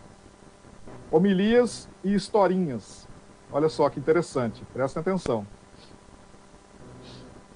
Nas missas, mesmo em dias feriais, a homilia é sempre recomendada, a fim de que leve a meditação e a aplicação da palavra de Deus, a instrução do povo nas verdades da fé e a orientação na vida cristã. Nas celebrações dominicais e nos dias festivos, a homilia nunca pode ser suprimida, substituída ou confiada a outra pessoa que não sejam ministros ordenados. A saber, quem pode fazer homilia? Bispos, presbíteros e diáconos. Só. O leitor pode fazer homilia? Não pode. Somente ministros ordenados. Bispos, presbíteros e diáconos. Só eles podem fazer homilia. Certo? O mesmo vale para missas destinadas especialmente às crianças. Nestas, a linguagem será adequada à Assembleia, mas a homilia não poderá ser substituída por historinha. Olha que interessante, documento da Igreja. O mesmo vale para missas destinadas especialmente às crianças. Não pode trocar a homilia por uma historinha. Não, tem que ter a homilia. Tem que ter homilia. Encenações, marionetes, qualquer outro tipo de animação. Não pode ser colocado isso no lugar da homilia. Não pode. Nada disso seja realizado durante a celebração. Olha que interessante. Nada disso seja realizado durante a celebração eucarística. Mas pode ter lugar antes ou depois do término da missa. Então não tem problema numa missa de criança ter historinha, ter marionete, ter teatrinho. Não tem problema se isso for acontecer antes de começar a missa ou depois que a missa acabar. Durante a missa, não pode. Documento da nossa igreja. Diretório dos sacramentos da nossa diocese, tirado do Código de Direito Canônico. Então, não pode, certo? Por quê? Porque a missa é o que a gente tem de mais sagrado. A gente não pode transformar a missa como se ela fosse um teatro, não pode. O São Padre Pio de Pietrelcina, ele dizia assim que se os homens soubessem o valor da Santa Missa, a polícia teria que colocar guardas nas portas das igrejas para segurar a multidão que ia querer entrar ao mesmo tempo. Ia estar muita gente se estapeando, se batendo para entrar na igreja. Padre Pio de Pietrelcina. Se os homens soubessem o que é a Santa Missa, a polícia teria que colocar guardas nas portas da igreja. Olha só. A Santa Missa é o que a gente tem de mais sagrado, porque é nela que acontece a transubstanciação, né? O milagre dos milagres, a transformação das espécies de pão e vinho, na substância de pão e vinho, transformação da substância de pão e vinho em corpo, sangue, alma e divindade de nosso Senhor Jesus Cristo. Continua a aparência de pão, continua a aparência de vinho, mas a substância foi trocada. A substância é carne e sangue, alma e divindade. Que mistério maravilhoso! Como é bom ser católico, né? Deus nos ajude a sermos bons católicos. Esse é o nosso chamado diário, que a gente seja bons católicos, que a gente busque a santidade. Evitem-se celebrar missas temáticas, como as de cura e libertação, louvor, sertaneja, afro, entre outras. Por mais piedosos que possam ser, não se acrescentem outros elementos ou devoções ao rito próprio e oficial da celebração eucarística, conforme prescrito pelos livros litúrgicos. É interessante isso aqui também. Uma vez eu ouvi uma pessoa falando e realmente é verdade. A gente às vezes fala assim, nossa, eu fui numa missa que é de cura e libertação, mas toda missa é de cura e libertação. Toda missa é de cura e libertação, porque o próprio Cristo está ali. É a fonte da onde brota todas as graças. O Cristo, ele está ali, em cada Santa Missa. Da menorzinha capela que estiver sendo celebrada, às maiores catedrais. É Jesus vivo e presente ali. Então, toda missa é cura e libertação, certo? E esses títulos, missa sertaneja, essas coisas, não precisa. Não precisa. Missa é missa. Missa é missa. Não precisa a gente ficar fazendo uma capa diferente para a missa. Missa é missa, né? Pode ser falado na homilia de uma forma diferente, mais apropriado para quem está ouvindo, certo? Mas a missa é a missa, não muda. A missa não tem tipos de formas diferentes. A missa é missa. É o Cristo presente, certo? Missa e devoções. Não se deve usar a missa para promover ou firmar devoções. Atos devocionais sejam preferencialmente realizados de forma distinta das celebrações eucarísticas e dos demais sacramentos. Novenas e tríduo de padroeiro. Nas celebrações dos padroeiros paroquiais ou de comunidades, observe-se sempre a necessidade de distinguir a liturgia da missa da devoção ao santo, sendo preferível criar um momento distinto da missa para realizar os louvores e as devoções aos santos. Celebrações de novena sejam destinadas ao padroeiro da paróquia e, onde for necessário, ao orágo da matriz e à celebração da festa religiosa de antiga tradição na igreja. Nas comunidades, seja celebrado só o dia do santo ou, no máximo, um tríduo preparatório. Missa com oração de cura. A respeito das orações inseridas dentro da missa pedindo pela cura, considere-se que o que pontua a instrução da Congregação para a Doutrina da Fé, de 14 de setembro de 2000.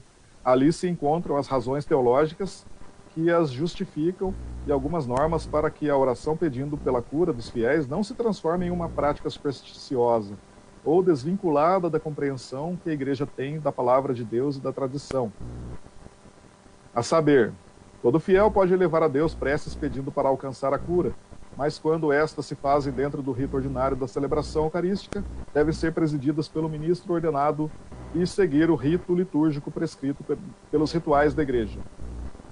Não se deve associar ou confundir a oração pela cura dos doentes aos rituais de exorcismos, nem inseri-los dentro da missa, uma vez que o ministério do exorcista deve ser exercido em estreita dependência do bispo diocesano, conforme o cânon 1172 e a Carta da Congregação para a Doutrina da Fé, de 29 de setembro de 85, e sempre seguir os ritos prescritos no ritual romano.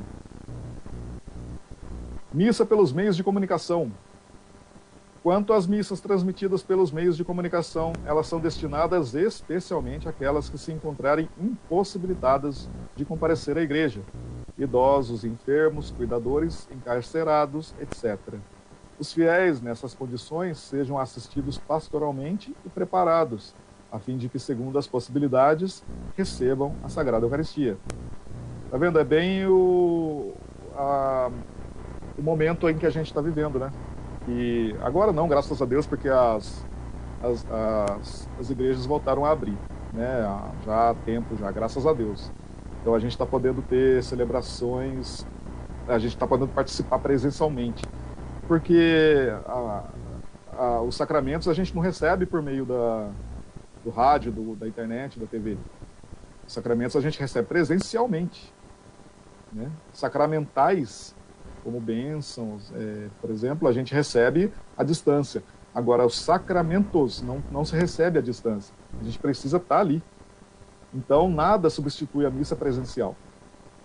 No caso de uma pessoa que não pode participar, porque ela está em uma situação de saúde comprometida, ou por algum outro motivo, igual falou aqui, encarcerado, ou é um cuidador de idoso que não tem como ir, está ali cuidando da pessoa o tempo todo. São casos à parte. Nesse caso não é culpa da pessoa, não está faltando por preguiça. Agora, depois que passou aquele período que as igrejas ficaram fechadas, sem missa presencial, com participação dos fiéis, né? Depois que passou tudo aquilo lá, muita gente se acomodou. Infelizmente, muita gente se acomodou e ficou em casa, assistindo a missa do sofá, comendo pipoca, achando que estava no cinema. E não é isso. As missas transmitidas pelos meios de comunicação são para quando a pessoa está impossibilitada de ir. Como eu falei aqui, casos de saúde e esses casos.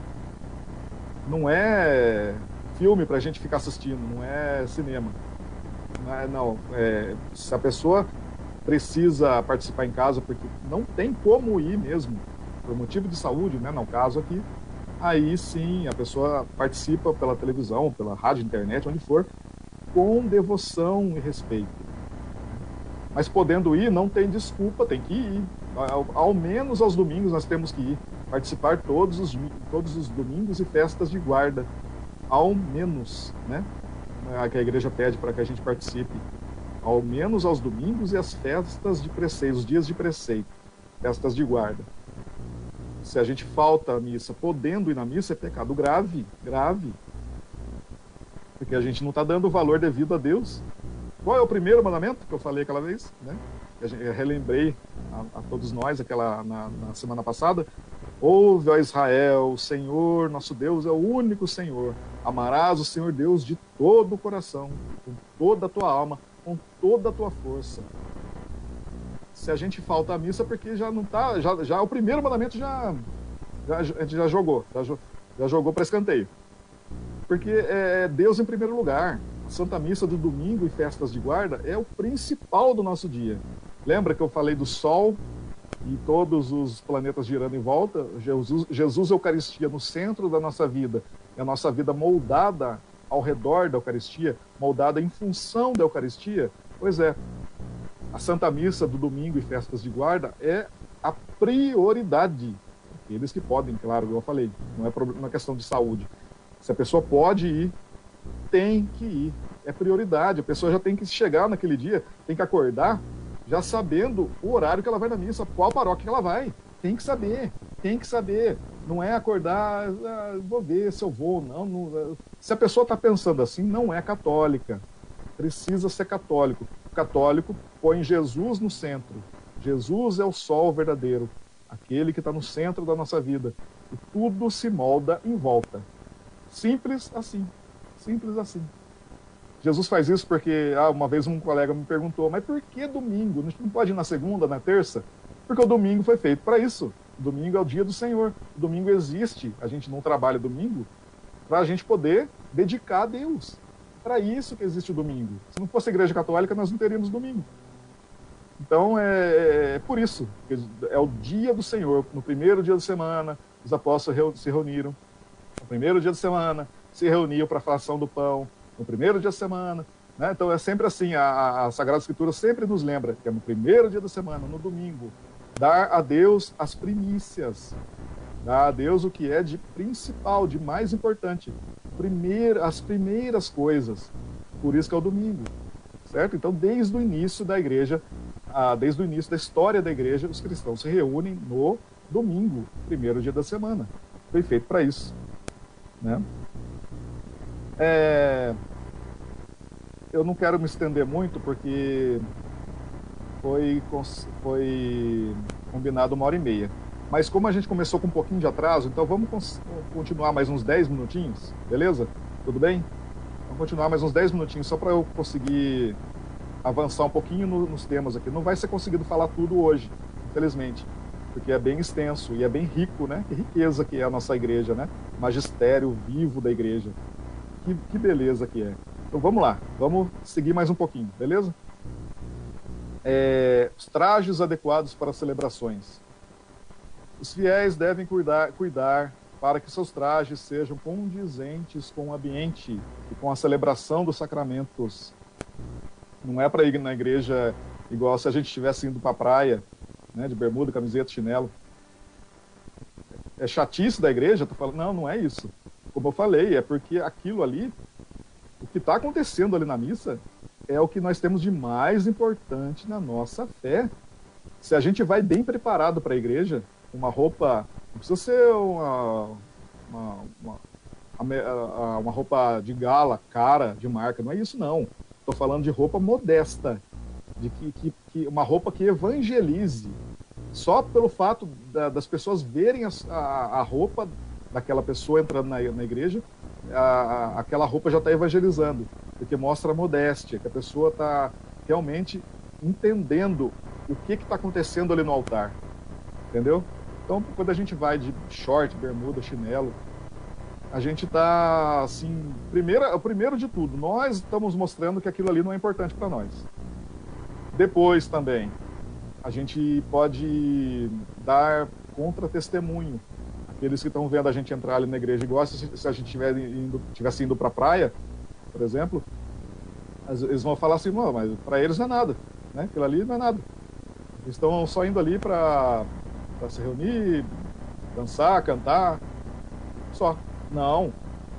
A Santa Missa é o céu na terra. A Santa Missa é o céu na terra. Não é qualquer coisa. A gente não está indo em qualquer lugar. Né? Por isso que a igreja está falando isso aqui para nós. Não é chatice da igreja, que igreja chata, e fica pegando no pé, até no jeito de se vestir. Não, mas é porque é verdade. É a mãe igreja falando, filhos, façam assim, façam assado, né? Façam desse jeito que é melhor. É a mãe igreja falando. Para isso, sejam orientados sobre o que é veste adequada e evitar tudo o que não condiz com o local e a sagrada liturgia, tal como camisetas, bermudas, saias, trajes transparentes, deputados extravagantes, demasiadamente justos, curtos, etc. Né? A própria igreja está falando aqui, ó, no documento do diretório. As matérias eucarísticas, o pão e o vinho para a missa.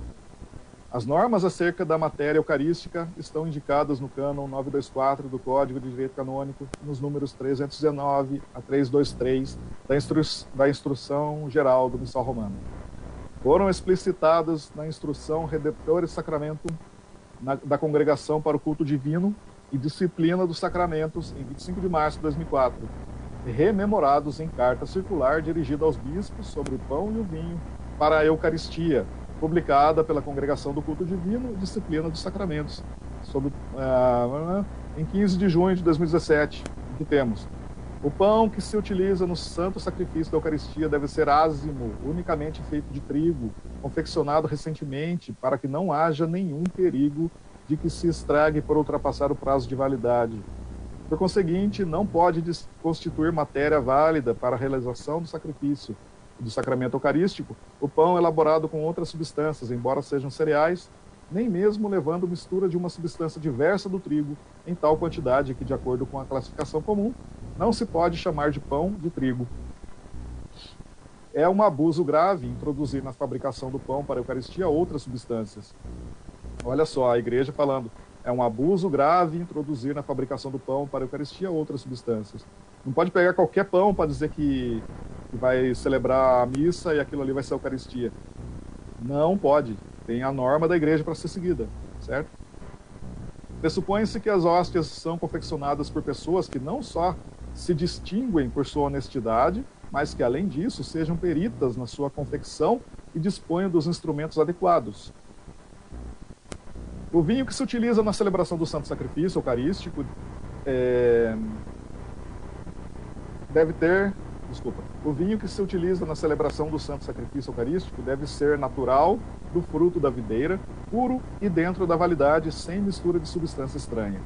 Tenha-se diligente cuidado para que o vinho destinado à Eucaristia seja conservado em perfeito estado de validade e não se altere. É totalmente proibido utilizar um vinho sobre o qual se tenha dúvida quanto ao seu caráter genuíno ou à sua procedência, pois para a validade dos sacramentos a Igreja exige certeza sobre essas condições. Não se deve admitir sob nenhum pretexto outras bebidas de qualquer gênero, pois não constitui matéria válida. Quanto às pessoas que por diversos graves motivos não podem consumir pão normalmente confeccionado ou vinho normalmente fermentado, a Congregação para a Doutrina da Fé indicou normas em carta circular aos presidentes das conferências episcopais acerca do uso do pão com pouca quantidade de glúten e do mosto como matérias válidas para a Eucaristia. Por exemplo, tem gente que não pode, né, receber a Sagrada Comunhão naquelas espécies convencionais que a gente recebe, porque por algum motivo de saúde aquilo ali pode dar alguma reação na pessoa, né? Pessoa que não pode com glúten, né? Se eu não me engano, eu não entendo direito disso, mas que eu entendi é isso. Então a igreja ela tem esse cuidado, ela pode preparar um material, as espécies próprias para aquelas pessoas que têm esses problemas. É só a pessoa que tem esse problema conversar com o pároco, com o seu pároco, né? E explicar a situação, e ela vai ser atendida. A igreja vai olhar para ela com atenção e vai buscar uma solução para aquilo, certo? As hóstias completamente sem glúten são matéria inválida para a Eucaristia. São matéria válida as hóstias parcialmente desprovidas de glúten. Quer dizer, a igreja faz ela menos glúten, bem pouquinho, mas tem que ter, de modo que nelas esteja presente uma quantidade de glúten suficiente para obter a panificação, sem acréscimos de substâncias estranhas e sem recorrer a procedimentos tais que desnaturem o pão. Mosto, isto é, sumo da uva, quer fresco, quer conservado, de modo a interromper a fermentação mediante métodos que não lhe alterem a natureza. Por exemplo, o congelamento. É matéria válida para a Eucaristia.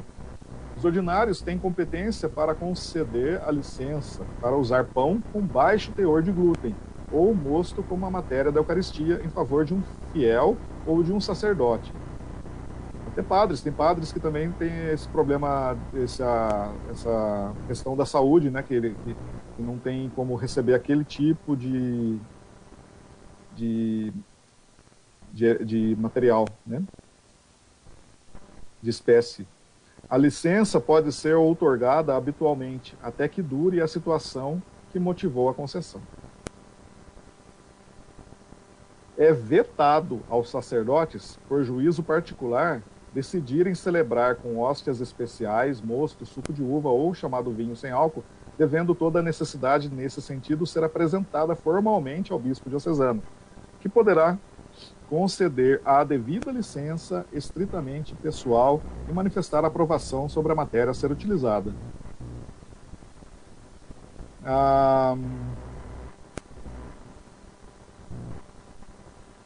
É interessante, né? Segundo a Congregação do Culto Divino e Disciplina dos Sacramentos, aqueles que confeccionam o pão e produzem o vinho para a celebração devem ter a consciência de que o seu trabalho destina seu sacrifício eucarístico. Mas precisam saber que é para aquilo, certo? É uma coisa séria, é sério. A igreja ela toma todo esse cuidado. Cabe ao bispo e aos párocos garantir essas disposições, mas todos os sacerdotes devem observá-las. Olha só que interessante também, a sequência aqui. Condições para a recepção da Eucaristia. A Santa Missa é a grande ação de graças que a Igreja dirige a Deus. Por ela, manifestam-se a mística e a espiritualidade católica pela expressão de todas as formas de oração, a súplica e a intercessão e o louvor, como diz o Catecismo da Igreja. Para receber a Eucaristia, faz-se necessário estarmos em estado de graça, isto é, confessados, né? Uma confissão em dia, obtido pelo sacramento da reconciliação, acolhendo a graça santificante que Deus nos concede, tornando-a eficaz em nossa vida. Portanto, ninguém invoque para si o direito de comungar usando o pretexto de que Deus é misericórdia, sem fazer o que lhe cabe para estar em comunhão com Ele. Olha só, palavra tanto da Igreja, magistério da Igreja. Ninguém invoque para si o direito de comungar usando o pretexto de que Deus é misericórdia, sem fazer o que lhe cabe para estar em comunhão com Ele. Então, se a pessoa não está recebendo a Sagrada Comunhão, porque ela está em situação que lhe impede de receber a Sagrada Comunhão, isso precisa ser para a pessoa uma sirene, um alerta vermelho. É Deus falando para a pessoa, quando a igreja fala não, você não pode receber a Sagrada Comunhão por causa disso, por causa daquilo, é Deus falando para nós, filho, sai dessa vida, muda de vida, larga o pecado, para você poder receber a Sagrada Comunhão. Corre, urgente. Não é assim, não. Muita gente se acomoda nessa situação, esse é o perigo. Muita gente fica assim, não, eu não recebo a Sagrada Comunhão, não posso receber a Sagrada Eucaristia, mas eu faço minha comunhão espiritual, já ouvi falar isso. Eu faço minha comunhão espiritual,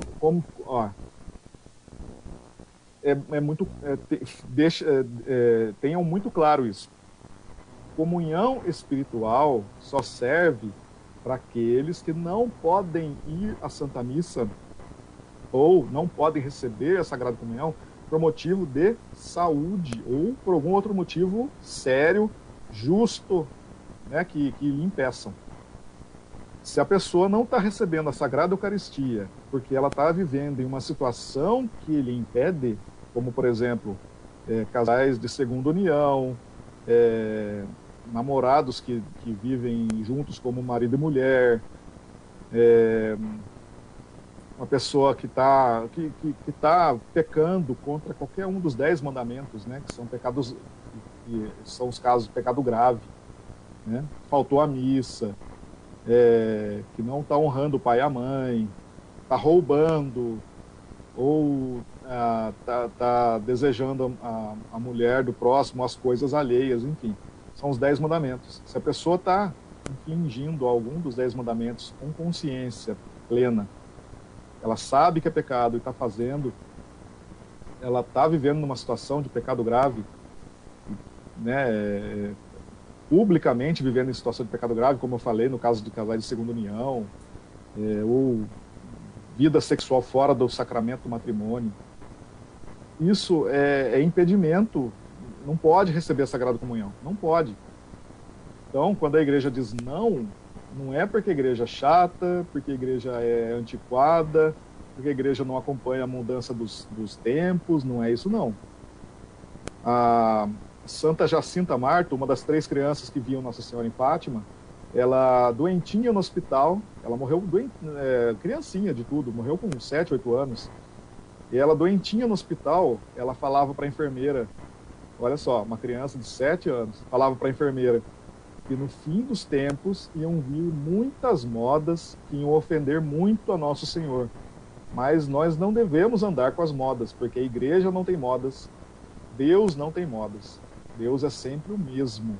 Santa Jacinta Marto, uma das crianças que via Nossa Senhora lá em Fátima. Então, essas modas de hoje em dia, que dizem que pecado não existe, que os tempos mudaram, é o que a gente mais escuta, né? É o que a gente mais ouve. Não, isso, se a igreja diz não, é porque a igreja é mãe amorosa, né? É Deus nos falando por meio da sua igreja. E não pode, porque nós devemos sair daquela situação urgentemente, romper com aquela situação de pecado urgentemente, para poder receber a Sagrada Comunhão. Receber a Sagrada Comunhão não precisa, não nos dá o direito de pensar amanhã eu mudo de vida. A gente pode não ter amanhã. É isso que a gente tem que pensar. Nós podemos não ter amanhã. A gente pode não ter daqui a 5 minutos. A gente está aqui agora, eu estou aqui falando para vocês, vocês estão aí me ouvindo. Daqui a 1 minuto, 2 minutos, 5 minutos, não sei. Deus pode nos chamar. Será que a gente está preparado? É isso que a gente precisa ter assim, muito claro como católico. A gente precisa estar sempre preparado, sempre recorrendo ao sacramento da confissão, para poder estar sempre recebendo a Sagrada Eucaristia. Não pode ficar para amanhã. A gente não sabe, igual eu falei, não sabe daqui a 1 minuto, não sabe daqui a 5 minutos. Não existe amanhã. Vamos pensar no hoje. Quem que não conhece aquela imagem? Ai, meu Deus, como é que é o santo? Como é que é o nome do santo? Fugiu agora. Que dizia assim, se alguém lembrar, escreve para mim aí. Que falava assim, amanhã eu me converto, amanhã eu me converto.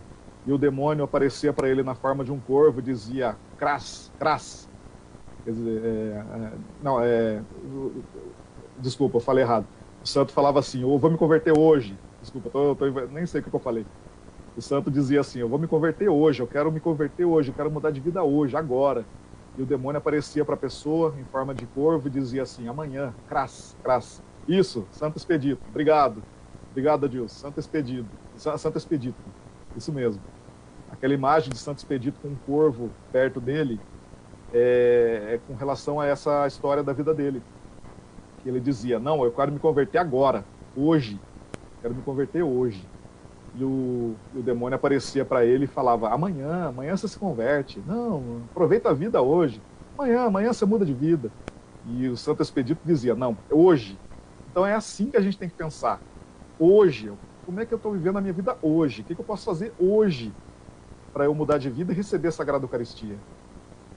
Se eu sou católico, se eu entendo que tudo que eu tenho de mais importante na minha vida é Jesus sacramentado, eu preciso viver a minha vida para receber Jesus sacramentado.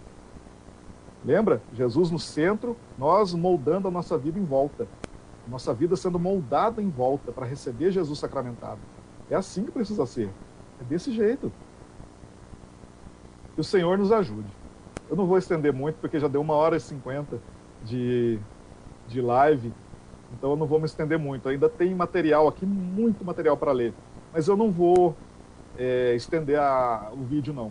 Vocês receberam o material também, e peço que vocês leiam com atenção, com carinho, porque a igreja, a nossa diocese, está pedindo para a gente a seriedade na recepção dos sacramentos. Ainda vai falar nesse documento, se vocês forem mais para frente, vai falar também do sacramento da crisma, vai falar do sacramento do matrimônio, bem extenso o texto, bem detalhado, é muito rico o texto. Então eu peço que vocês leiam com atenção. Eu li esse texto inteirinho para eu me preparar para essa live, e realmente, olha, eu fiquei impressionado com a riqueza que esse documento é para nós. Eu, sinceramente, eu não tinha lido ainda. E eu fiquei muito, muito feliz de ver esse documento. Muita coisa aqui eu aprendi lendo esse documento.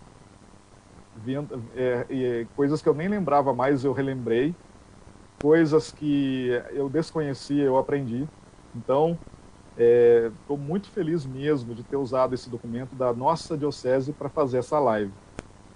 Espero que tenha contribuído para a nossa realidade de catequistas, ou mesmo aqueles que estão acompanhando a live, que não são catequistas, mas são católicos, né? Então, a missão de viver tudo isso aqui não é só para o catequista, é para cada um de nós católicos. Então, eu espero que tenha sido frutuoso. Espero que eu tenha conseguido passar o conteúdo de forma clara, de forma verdadeira. Espero que vocês tenham ficado guardado no coração e na inteligência o que veio de Deus falando para nós, e aquilo que talvez eu não tenha me expressado bem, peço a vocês perdão, porque eu quero acertar, eu quero fazer o melhor. Nem sempre eu consigo, mas eu peço a Deus que dê frutos, que faça isso ser guardado nos nossos corações, para que a gente possa viver a nossa liturgia de forma mais pura, mais santa, sem contaminação, sem ideologias, que a gente possa viver a nossa fé de forma verdadeira. Que a gente, a exemplo dos santos da igreja, a gente possa encontrar na Eucaristia as nossas delícias. Impressionante, né? Isso os santos fizeram.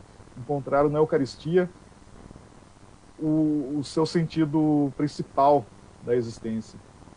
Todas as suas delícias, eles encontraram na Eucaristia. Que a gente tenha esse coração voltado para Jesus Eucarístico, no centro. O resto se molda em volta. Louvado seja nosso Senhor Jesus Cristo, para sempre seja louvado. E a nossa Mãe, Maria Santíssima.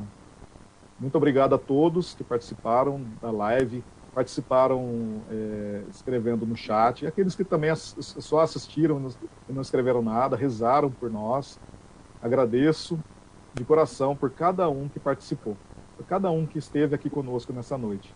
Muito obrigado, Senhor, a todos vocês, senhoras, senhores, senhoritas. A paz, agradeço a todos, paz e bem, salve Maria. Vai, Lombardi. Seja. Bendito e abençoado seja, Rogério. Muito bom, graças a Deus, hein? Vamos deixar o pessoal com água na boca, para que eles possam ler esse documento, né? Aprender com esse documento, como nós também estamos aprendendo com esse documento. Importante documento da nossa Diocese de Taubaté, que rege todas as nossas pastorais, nossos trabalhos pastorais. A gente agradece a pessoa do Rogério, agradece a todos que estiveram conosco nesse encontro de formação, mais um encontro, nossa segunda noite de encontro de formação, e renovamos o convite para o próximo sábado, que vai ser o nosso último dia de formação, dia 27 de fevereiro, também a partir das 20 horas. Esse é o nosso próximo tema, será como ser catequista em tempo de pandemia. Vamos falar um pouquinho da pessoa do catequista e o que o catequista pode fazer para continuar catequizando nessa pandemia que nós estamos, que não está sendo fácil para ninguém. Então a gente vai aí abordar algumas sugestões que podem ser feitas, enfim, dentro da missão nossa de ser catequista. Tá bom? Convido o Rogério para fazer a nossa oração final, e já agradecendo a todos que estiveram conosco. A quem quiser o material, é só entrar no nosso grupo fechado do WhatsApp, ou então nos mandar um e-mail, no e-mail catequeseemação. Eu coloquei lá no chat o e-mail. Você vai acessar o seguinte e-mail para que você possa receber o material gratuitamente que a gente vai mandar para vocês. O e-mail é catequeseemação@gmail.com. catequeseemação@gmail.com. Depois eu vou deixar na descrição do vídeo também o link também para ter acesso ao material. Tá bom, Rogério? Passo para você aí a palavra, porque você possa fazer a despedida para a gente, já agradecendo aí a sua disponibilidade, o seu carinho que você tem para com a nossa catequese. Deus te abençoe grandiosamente. Passando para você agora a palavra. Eu que agradeço, Adilson, agradeço Dona Lourdes, mais uma vez agradeço o Padre Joaquim, Diácono Gilberto. Obrigado a todos vocês pela confiança, obrigado a todos que participaram da nossa live, todos que escreveram as mensagens aqui para mim, eu vou ler com carinho depois, tá? Quero agradecer a todos que participaram também em silêncio, rezando, e só tenho a agradecer. Muito obrigado, que Deus possa abençoar a vida de cada um de vocês, que Deus possa dar a cada um de vocês o que mais Ele quer, que é que vocês sejam santos. É isso que mais Deus quer para a nossa vida, para todos nós, que nós sejamos santos, que nós encontremos na Eucaristia o alimento da vida eterna, a razão da nossa existência, a Eucaristia, Deus caminhando conosco e em nós. Muito obrigado a todos vocês. Vamos rezar então pedindo a nossa Mãe Maria Santíssima nessa noite, dia de sábado dedicado a Nossa Senhora. Todos os sábados a igreja dedica no mundo inteiro a Nossa Senhora, Mãe de Deus, nossa Mãe. Muito obrigado, Mãe. Intercede por nós, para que a gente possa viver tudo isso aqui que a igreja nos pede, tudo isso que nós lemos nesse documento da igreja, no diretório. Muito obrigado por cada um dos nossos sacerdotes, dos nossos padres, dos nossos párocos, os diáconos que servem as nossas comunidades. Obrigado pelo nosso bispo Dom Wilson e também pelos bispos até daqueles que estão nos assistindo e que são de outras dioceses. Peço por toda a igreja, Senhor, peço por cada um dos seus ministros, pela intercessão da Santíssima Virgem Maria, para que a gente tenha cada dia mais uma igreja mais santa, mais voltada para vós, Senhor. Muito obrigado, Jesus, por esse momento. Obrigado por essa oportunidade aqui de falar. Obrigado pela oportunidade de todos nós sermos formados juntos. Obrigado, Senhor Jesus, pela Santa Igreja que nos forma, que cuida de nós, que nos pastoreia. Ajuda, Mãe, ajuda a cada um de nós a vivermos firmes na doutrina dos apóstolos, a vivermos firme nos ensinamentos do magistério da nossa Mãe Igreja. Ajuda-nos, Mãe, intercede por nós. Ave Maria, cheia de graça,